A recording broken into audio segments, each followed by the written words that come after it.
J'aime la parole. J'aime la parole. Shalom peuple de Dieu, que Dieu vous bénisse dans notre nouvelle émission J'aime la parole. Nous allons prier. Seigneur, merci pour ton amour et pour ta faveur. Nous te rendons grâce. Je bénis ces moments. Et sois avec nous, Seigneur Jésus, au nom de Jésus. Amen. Alors, je suis dans la joie aujourd'hui, bien-aimé dans les Seigneurs, de passer cette émission en direct de mon bureau. Il fait froid dans mon bureau et j'ai pas de chauffage aujourd'hui, malheureusement. Alors, supportez-moi de faire ça avec mon doudoune. Alors, je vais lire toujours Matthieu chapitre 5. Dans Matthieu chapitre 5, j'avais lu le verset 3 et le verset 4. Heureux le pauvre en esprit, j'ai parlé de ça. Heureux les affligés, j'ai parlé de ça. Et aujourd'hui, je lis les versets 5 et 6. Heureux les débonnaires, car ils hériteront la terre.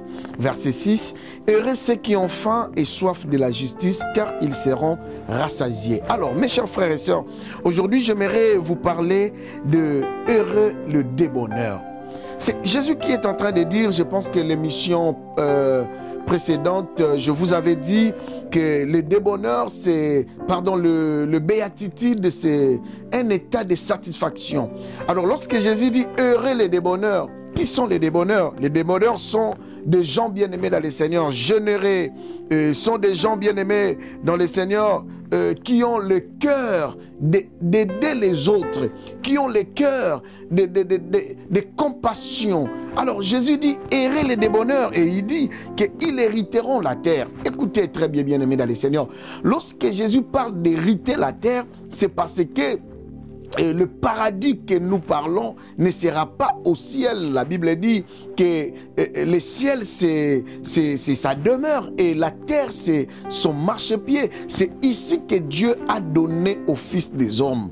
Et bien aimé, vous savez, lorsque nous sommes en train de parler de ces choses, Jésus dit heureux les débonneurs. Alors les débonneurs, bien aimés dans le Seigneur, je viens déjà de vous dire que ce sont des gens qui sont généreux, courtois.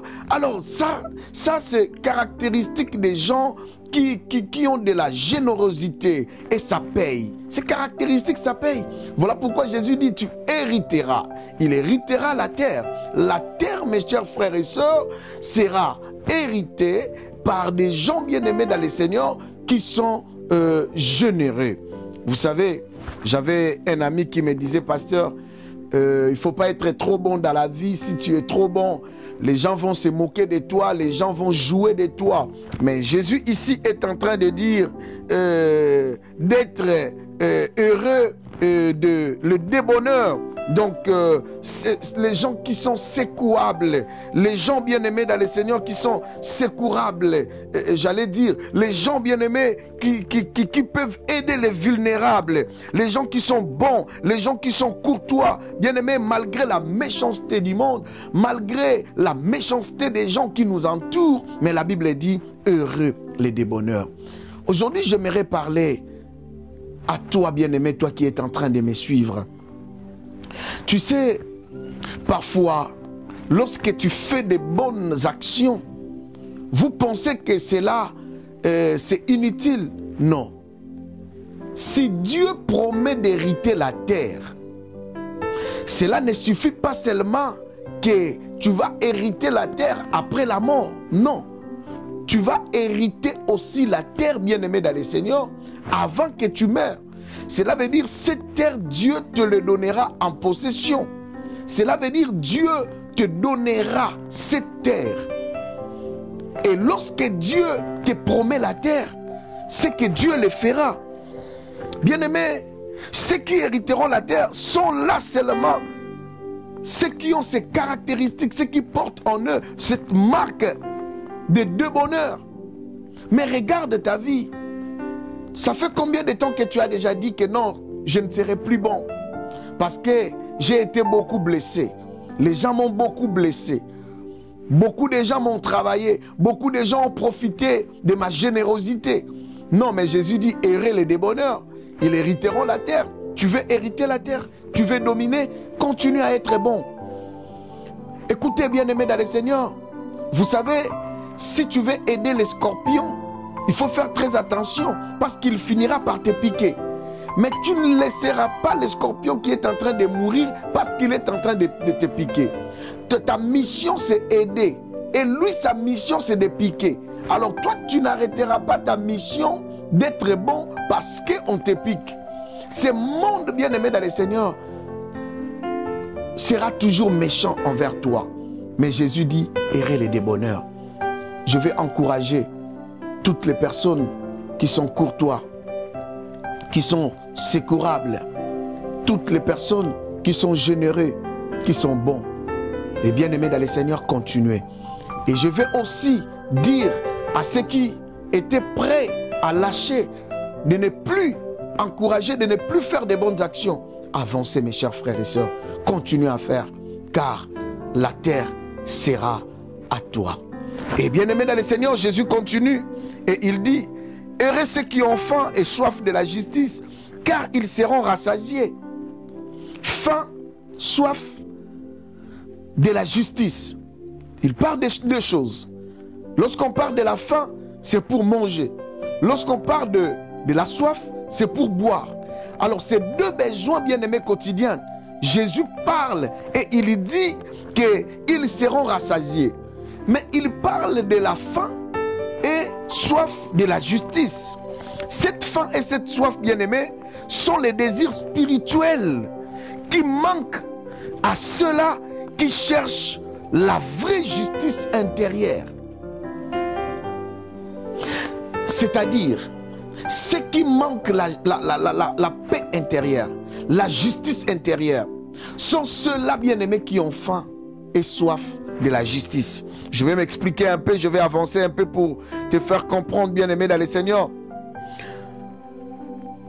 Parfois, il y a des gens qui sentent qu'ils manquent cette justice intérieure, qu'ils manquent, bien-aimé dans le Seigneur, la justice de Dieu. Et vous savez, bien-aimé, ceux-là cherchent une vie conforme à la volonté de Dieu. Ceux qui ont soif et faim de la justice, c'est les caractéristiques des gens qui sont prêts, bien-aimés dans le Seigneur, à payer les prix pour faire que la volonté de Dieu. Ils n'ont jamais été en paix aussi longtemps qu'ils n'accomplissent pas la volonté de Dieu. Ils ont faim, ils ont soif de la justice de Dieu. Combien de gens, bien-aimés, cette justice, on le voit dans la présence de Dieu. Cette justice, on le voit toujours lorsqu'on veut être accroché de Dieu. Heureux ceux qui ont faim et soif de la justice. Est-ce que cherches-tu la volonté de Dieu? Est-ce que la volonté de Dieu dans ta vie te manque? Est-ce que tu as faim? Est-ce que tu as soif? Cette volonté, tu te sens toujours qu'il y a de l'injustice en toi. Lorsque je dis de l'injustice, cela veut dire tu comprends que je ne fais pas ce que je dois faire. Et Dieu a dit, heureux, heureux ceux qui ont faim et soif de la justice, et car ils seront rassasiés. Cela veut dire, lorsque tu as faim de la justice de Dieu, tu vas commencer à chercher cette justice en faisant la volonté de Dieu. Et tôt ou tard, tu seras rassasié de cela. Écoutez-moi, mes chers frères et sœurs, beaucoup de gens sont en train d'aller à côté de la volonté de Dieu. Heureux, mais Jésus a dit heureux, bienheureux, si seulement tu cherches la volonté de Dieu. Cette paix-là intérieure, ça te manque à cause de ta vie que tu mènes. Cela veut dire, bien-aimé dans le Seigneur, que tu dois continuer à avoir faim et à avoir soif. Ces désirs-là de faire la volonté de Dieu. Que Dieu vous bénisse, bien-aimé dans le Seigneur, pour cette exhortation. Prions. Seigneur éternel, aide-nous, éternel notre Dieu, à demeurer, à chercher ta volonté pour notre bien, pour que nous avons besoin d'être rassasiés. Nous savons que si on cherche ta justice, ta volonté, nous serons satisfaits. C'est ça, rassasiés, afin que nos âmes, Seigneur éternel, soient remplies de ta volonté et de ta joie. Au nom de Jésus, j'ai ainsi prié. Amen. Que Dieu vous bénisse, bien-aimés dans le Seigneur. À la prochaine émission. Merci. Au revoir.